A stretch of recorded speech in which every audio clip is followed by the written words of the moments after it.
तर नमस्कार सर्वांना, माझ्या यूट्यूब चॅनलमध्ये तुमचं मनापासून खूप खूप स्वागत। तर आज मी बनवते भेजा फ्राय।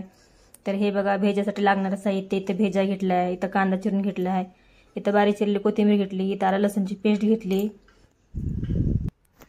आता मी गॅस चालू केला, गॅसवर एक कढई ठेवलेली आहे गरम होण्यासाठी। त्यात तेल टाकते। तेल तुमच्या आवडीप्रमाणे कमी जास्त करू शकता।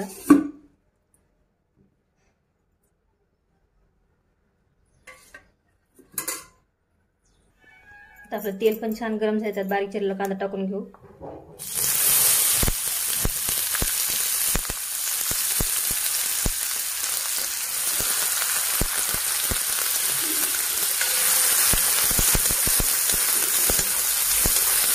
कांदा आपल्याला छान तळून घ्यायचा आहे, म्हणजे आपल्या भेजा खाताना दाताखाली कांदा कच्चा लागत नाही, करकर लागत नाही।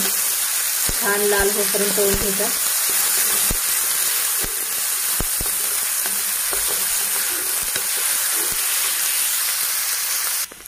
तर बघू शकता आपला कांदा पण छान असं तळलेला आहे। आता आलं लसूणची पेस्ट टाकून घेते, म्हणजे दोन्ही पण चांगलं तळतंय। दोन्ही पण छान तळते, आलं लसूणची पेस्ट पण ते पण कांदा पण।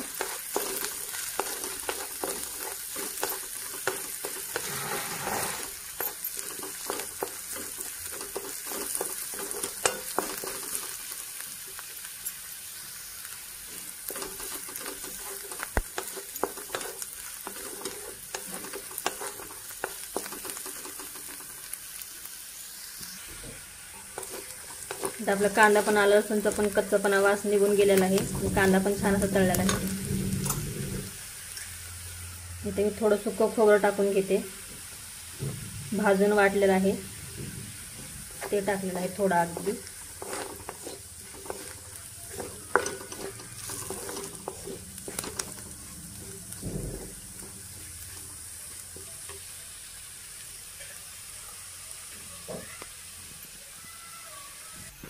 तर हे बघा, भाजलेलं सुकं खोबरं टाकलं कसं तेल सुटले। तुमच्याकडे टमाटा वापरत असेल तर तुम्ही टमाटा पण टाकून घेऊ शकता, पण मी टमाटर नाही वापरत, टमाटर नाही टाकत आमच्या इकडे, मी टाकत नाहीये। हे घरातलं काळं तिखट ते टाकून घेते। ही थोडीशी हळद, चवीनुसार मीठ टाकून घेते।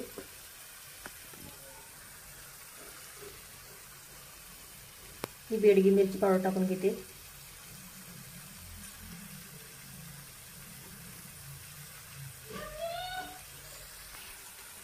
त्याला चांगलं असं मिक्स करून घ्यायचं।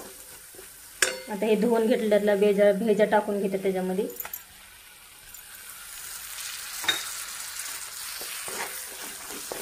त्याला पण छान असं मिक्स करायचं।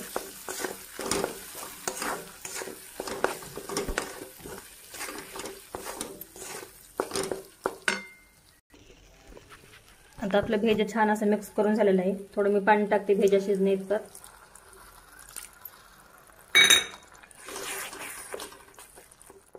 म्हणजे आपला भेजा खाताना छान लागतो, कच्चा राहत नाही। थोडं पाणी टाकून शिजवायचं ह्याला।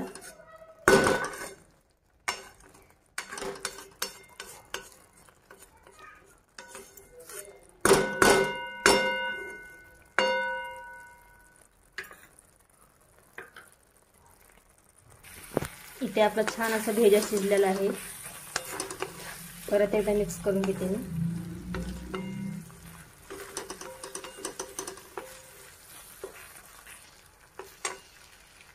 इथं माझ्याकडे घरकुलची मसाला पोळी मी ते टाकून घेते, तुमच्याकडे जे असेल तुम्ही गरम मसाला इथे टाकून घेऊ शकता।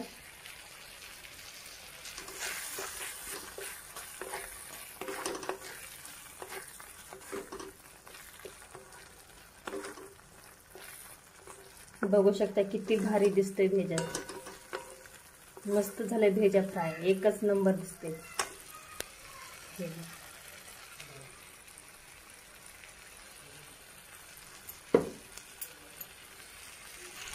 त्याच्यावर मी बारीक चिरलेली कोथिंबीर टाकून घेते।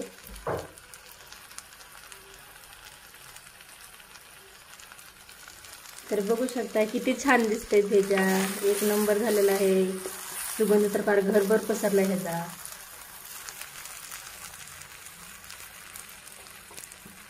तर कशी वाटली आजची रेसिपी, आवडली का? आवडल्यास चॅनलला प्लीज लाईक शेअर सबस्क्राईब करा। धन्यवाद.